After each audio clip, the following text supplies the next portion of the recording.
तर चला मित्रांनो, आपण पाहूयात देशमुख साहेबांनी आतमध्ये कशा पद्धतीने इन्व्हेस्टमेंट केलेलं आहे. तर मित्रांनो, ही वरची बिल्डिंग बांधलेली आहे. ही आता नवीन बांधकामातील त्यांचं स्वरूप आहे. खूप जणांची रिक्वेस्ट असते की देशमुख पाटलांचं जे काय आहे ते जुन्या घरं तर तुम्ही दाखवता, पण नवीन पण दाखवा. तर तुम्ही पाहू शकता, नवीनमध्ये त्यांनी खूप मोठा बंगला बांधलाय आणि हा गडीवर आहे. सर, हे किती एकरमध्ये गडी आहे आपली? ही गडी 3 एकरचं क्षेत्र आहे आणि जवळपास 16 बुरुजाची गडी आहे. 16 बुरुजांची. तर असा ऐतिहासिक घटना जर म्हटलं तर 1948ला जे पोलीस ॲक्शन झालं तर त्यावेळी रजाकारचं जे परिसर होता आपला, त्याच्यामुळे रजाकाराचं जे अराजक चाललं होतं त्याच्या विरुद्ध सरदार वल्लभभाई पटेलाची मिलिटरी जी आली हैदराबादून, तर त्याचा इथं फार मोठा अटॅक झालेला गडीवर, आपल्या गडीवर. हा गडीवर. तर असं आमचे वाडवडील सांगतात की 11 सव्वा 11च्या दरम्यान मिलिटरी इथं आली आणि इथलं तहसील कार्यालय जे होतं गावाच्या बाहेर, तर तिथं त्यांनी तिथले अरब रोहिले जे होते तिथले गोळीबार करून खालास मारले आणि त्याच्यानंतर ती गावात कुठं कुठं राजाकार लपले काय असा शोध घेत आले. तर त्यांना असं दिसून आलं की ते परंडा भागाकडून आले होते सगळे. अच्छा.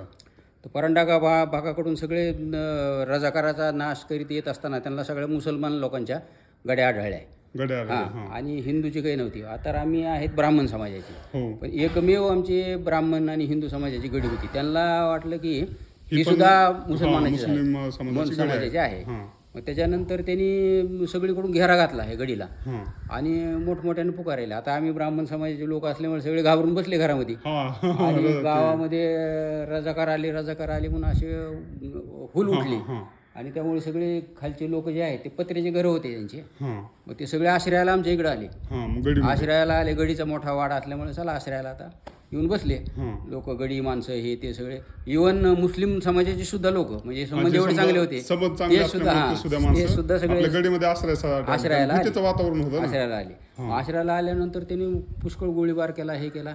मग आमचे पंजोबा ठाकूर किशनराव देशमुख, तर ते नेटकच पूजा करून बाहेर आले होते. एकमुखी दत्ताचं मंदिर आहे आमच्या इथं, घरगुतीच आहे पण मोठ्या प्रमाणात आहे. आणि दुसरं एक देवीचं मंदिर, दुसरं पद्मावतीचं मंदिर आहे, महादेवाचं मंदिर आहे, सगळे देववरीच आहेत. आणि त्या काळामध्ये तहसील कार्यालय सुद्धा गडीवरच होतं. आधी समोरची जी वास्तू आहे समोरची, आता मोडकळी झालेली हा पलीकडे, तर तिथं तहसील कार्यालय होतं. आणि रजाकार लोकांनी आम्हाला पलीकडे म्हणजे बेदखल केलं होतं पलीकडे.